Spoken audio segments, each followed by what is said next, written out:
This is me, and this is my new hardcore world. In this video, I want to attempt to survive 100 Minecraft days in a hardcore survival. One day in Minecraft is 20 minutes real life time, meaning I must spend over 33 hours of real time in this Minecraft survival world. Remember, it's hardcore. One mistake and it's over. I'm not sure how hard or easy this challenge may be, but I know for certain there's 3 things I want to attempt to achieve in 100 days of Minecraft hardcore. What are those 3 things? I'm glad you've asked. The first one being defeating the Ender Dragon, arguably one of the hardest things to do in a hardcore Minecraft experience. The second thing on the list is to defeat the Wither, the second boss of Minecraft, and the third thing is going to be even more difficult, to obtain full netherite tools and armor. So, what am I waiting for? Let the 100 days begin. So, here we go. It was day 1 and I jumped straight into things. Close to my spawn there was a forest and I began chopping a tree with my hand. It wasn't the most comfortable thing, but it was my only option.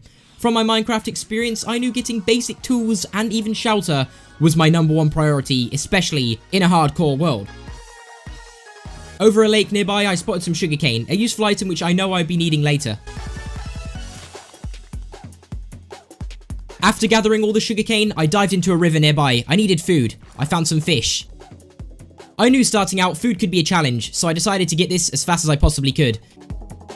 Once I gathered a few fish, I went off exploring. I tried to find somewhere high up. I tried a tree. I got on top and I looked around for pigs or cows or anything. Luckily for me, I spotted some pigs.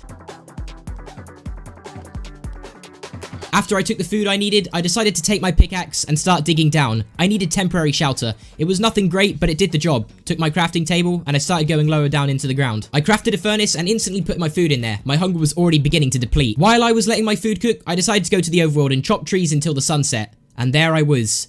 The first day was coming to a close. I stood there and watched the sunset. But not for long. I needed to get back down to my base. I knew that things were about to get very, very scary outside. So I then decided to spend that night mining for all the essentials. Coal, iron, and maybe even some diamonds if I was to get lucky. I didn't find too much iron, but I found enough for a pickaxe and a sword. So I decided to craft both of these. Here we go. It was day 2. I looked out my base and I saw sunlight. Day 2 wasn't really exciting. I went adventures to places I haven't ever been before and found some cows and even some sheep. But unfortunately for those sheep, a wolf was very, very hungry.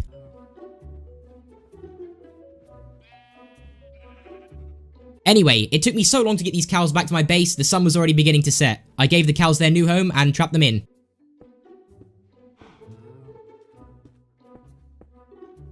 At this point, everything was looking good. I lit up their island and decided to make a shield, and that was pretty much it for day 2.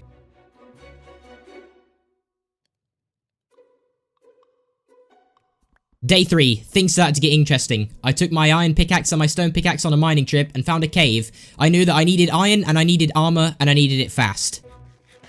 I found loads of iron. In fact, I nearly found a whole entire stack of it. I knew this would be enough to make all the essential tools and even some armor. I was very careful walking around this cave. The lava could have got me out the game instantly, but I turned around and there it was. Diamonds, just over the lava.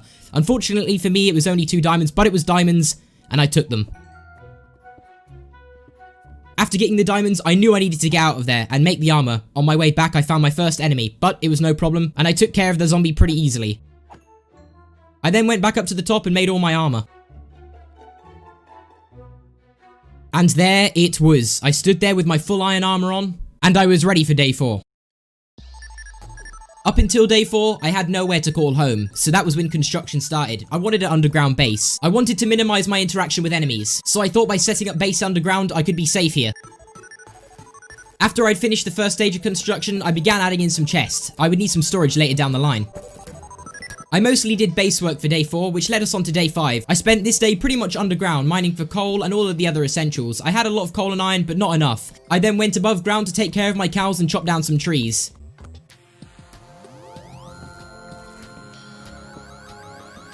Day 6, I was mining for absolutely ages.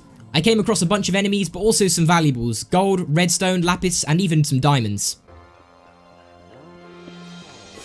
I spent many, many days mining and found many, many diamonds. I needed diamond armor if I was going to survive any longer. For day 9, I went back above ground. I needed to set up my farms and get my cows breeding. So that is exactly what I did. And also the cows seemed pretty happy to see me. To start day 10, I decided to smelt everything I had mined from the previous days. And I even saved up enough diamonds to build a diamond pickaxe. This could take me on to the next stage of the game. The Nether. It was the end of day 10 and the start of day 11. I decided to go mining for obsidian because I knew of course I'd be able to make a nether portal, so that's what I did, and I also did some housework and dived into the river to do some extension of my island.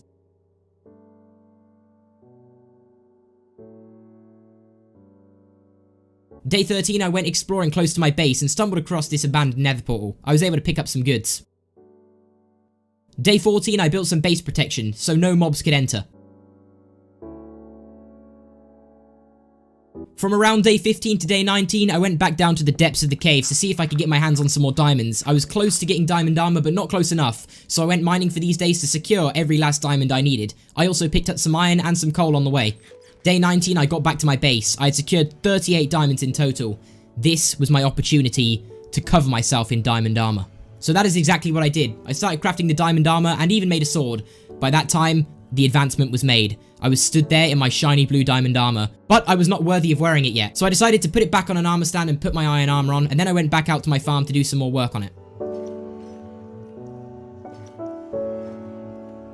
I knew that if I wanted to go any further, I would need to breed my cows for an enchantment table. But on the way back to my base, something unimaginable happened. A new foe had appeared outside my base in the river. I knew that I had to take care of it. I got my bow and arrow and I took a brief moment in my base to realize what I was about to get myself into. A battle. Then the time came. I take aim and took them out one by one. They dropped some loot and some valuables, so I went into the river to collect that. But in return of winning this battle, I was given a curse. Before I knew it, it was day 21. I decided to do some more building in my base and it was a really chillax day. I used my bedroom as an opportunity to show off my valuables, using blocks of lapis, redstone, iron, and gold. It was day 22, and I decided to go and breed all of my cows and get ready to get rid of them for all of their leather. It was time to prepare the enchantment table. I went back to my base and decided to craft up some bookshelves. This would be needed for the enchanting room. For day 24, I realized I need a place for this enchantment table. I couldn't just place it anywhere and I needed some space for the bookshelves, so I decided to build a whole entire room for it. I even made a room for things such as smokers and blast furnaces to speed up things like smelting. I also took the opportunity at the end of day 24 to build a massive mine all the way down to diamond level. It was day 25 and I set up the bookshelves and got ready for the enchantment table. I built it by placing my 2 diamonds, 4 obsidian and 1 book in there. It was ready to be planted, and there it was. I did some extra decorating to the place and it ended up looking pretty nice. The first thing I decided to enchant was my diamond pickaxe. And I got the best enchants I could have possibly asked for. The sword not so much. It took a few attempts, but I got there in the end with a decent enchant I was happy with. I then realized it was time to enter the nether. I needed more XP and I needed it pretty fast, so I went deep into the nether to try and get some quartz and XP. Luckily for me, the fortress was really close by, but I needed to find some piglins. These would become useful for trading. So that was it. I trapped a piglin and tossed him a bunch of gold. He done some really good trades and I ended up getting around about 16 Eye of Enders. I then went to explore in the fortress, going past withers and also some blazes for some blaze powder. For most of the days in day 31 onwards, I decided that it would be best to make the Eye of Enders, make an ender chest, and even get some more XP for enchanting. I also got some glowstone because this could be used to decorate my base and light it up a little bit more. I pretty much spent day 31 all the way to 40 pretty much going for XP. After enchanting most of my armor, it was getting closer to the moment that I was scared for. The Ender Dragon fight. Although I knew I was going to be prepared, it was still a worry, because one wrong move with the Ender Dragon and it's all over. By day 38 I was fully enchanted up, and day 39 I pretty much spent doing some decorating around my base and getting some phantom membranes. I could use phantom membranes for potions of slow falling, which would be useful for the end. I also went collecting arrows. By day 40 I went exploring. At first my adventure was quiet, until this happened, a village. I found some friendly villagers which allowed me to do trades. It took a while, but I was able to get a mending book, something which was a game changer for the future of this world. So I spent day 41 pretty much waiting until all the villagers were ready to trade. I then went with my sticks and got a bunch of emeralds, which ultimately meant I could go back to the librarian and purchase one of his mending books. It was day 44. I was able to put mending on my pickaxe and rename it. Day 45, Ender Dragon preparation was well underway, making potions of strength and also slow falling. I did brewing for quite a while. I wanted to over prepare as much as possible for the Ender Dragon fight just in case anything was to go wrong. Day 46, I did some last preparations for the Ender Dragon fight, going out to find some apples. The reason I got apples is to ultimately make golden apples, something which would be very useful for the end fight. Here it was, day 47. I walked around my base and gave it one last look, and I said goodbye, because it may be the last time I ever see this again. I gave everything one last glance, even my cows. To end off day 47, I got some rest. The next day was a massive day, the Ender Dragon fight. Day 48, I checked through my inventory and made sure I had everything I would need for the Ender Dragon fight. One wrong move here and everything could be all over. Everything I've worked hard for so far. But that didn't stop me. I threw my Eyes of Ender in the air and I was ready to go exploring. At one point I had to set sail across the ocean. It wasn't ideal, but it had to be done. Finding this stronghold took multiple days. In fact, the Eyes of Ender were pointing me in every direction possible, until I came too close that the Eye of Ender couldn't go anywhere else apart from directly above the stronghold. I dug straight down, and here it was. For day 52, I pretty much spent that day exploring the stronghold and was able to come out with some pretty good books. And then it was time. I prepared the end portal, and everything was beginning to seem real. I drank both of my potions, and there was no turning back now. I entered the portal calmly and went up to the Ender Dragon fight. This was it. At first, my aim felt a bit weird, but as the battle progressed, I became more and more confident. My aim was incredible. Most of my shots were accurate, but the Ender Dragon was too fast for me. I had to get rid of the end crystals before it was too late. All my bow shots were pretty accurate until the end. I had a massive struggle trying to get one of them. I fired my bow and there it was, the final end crystal. I glanced around and there was no more to be destroyed. It was time for the Ender Dragon fight itself. The Ender Dragon was quick but not quick enough. In fact, I was able to get a small glass of its dragon breath. It came down to the middle and I attacked its tail. This was the easiest way I was going to get rid of this. Luckily for me, it came down again and I was able to finish off the battle. There it was, the Ender Dragon, disintegrating in front of my eyes. I felt victorious.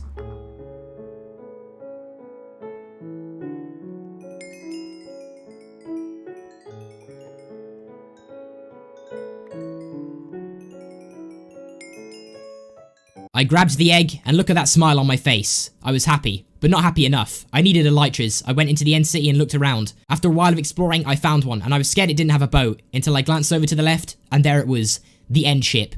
This contains an elytra which would change the whole way I could move around in this game. I swung my pickaxe and got entry under the boat. I was able to take the elytras and also some valuables in the chests. I equipped the elytras and debated whether I should leave the end city, but no, I needed to loot it. The shulker boxes that were in the end city were too good to pass by, but after that, I then decided to head home. There it was, day 66, I had the Ender Dragon head. I placed it on an armor stand and gave it some clothes. Day 67, I used that time to enchant some more and got a sword. And day 68, well, I had elytras. And I got a bit too excited. From day 69 to 74, this was my time to build. I had a bunch of creativity that I need to let out, so I built a bridge from my house all the way to the farm island. I also built a bit of a better house for the cows and some cool pathways. I also made space for a potato farm and also a wheat farm. And also, because enemy creatures were able to get on my island, I built a massive wall surrounding it.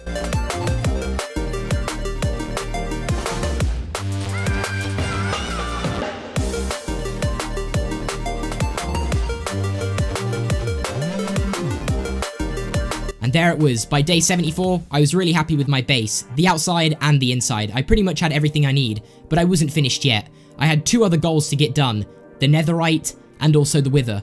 These weren't going to be easy, so I got to work. Well, now was the time for me to prepare for my next goal, and that would be the wither battle. So to start day 75, I went through and enchanted a sword to try and get looting, because to get wither heads, you need really good luck or you need a really good sword. After using plenty of XP and lapis, I was able to get a looting too, but it wasn't good enough. But I had to deal with it. Being only level 28, I wasn't able to do another level 30 enchant, so I decided to go into the nether with a looting 2 and test my luck. As I entered the nether portal, I went straight to the fortress and was able to pick up my first witherhead pretty quickly, but between days 77 and 84, I spent a very long time attempting to get all of the witherheads. I battled plenty of angry withers and was getting unlucky every single time. This left me with only one thing to do. After exploring the fortress and realizing this looting 2 wasn't going to cut it anymore, I went back to do some more enchanting. Seeing as all I had to do was get 2 looting 2s to combine to a looting 3 and then combine the 2 looting 2s to make a looting 3, that's what I did. I got to level 14 and was just about able to do the upgrade. I now had a looting 3 sword at my disposal. And from there on, it seemed like the withers didn't want to stop dropping the wither heads. I got all of the wither heads I needed really fast, but I wasn't done with the nether yet. Between days 91 and 97, I decided to go for netherite. I thought maybe if I could get a netherite sword, the wither battle would be easier, so I tried to get as much netherite as I could. Seeing as I was tight for time, I was only able to get a certain amount. That certain amount being 8 pieces of ancient debris. With 8 pieces of ancient debris, you're able to make 2 pieces of netherite ingots, which was good enough for a pickaxe upgrade and a sword upgrade. I was debating whether I should upgrade my armor, but I realized pretty quickly it was way better to upgrade my pickaxe and sword, seeing as these had decent enchants.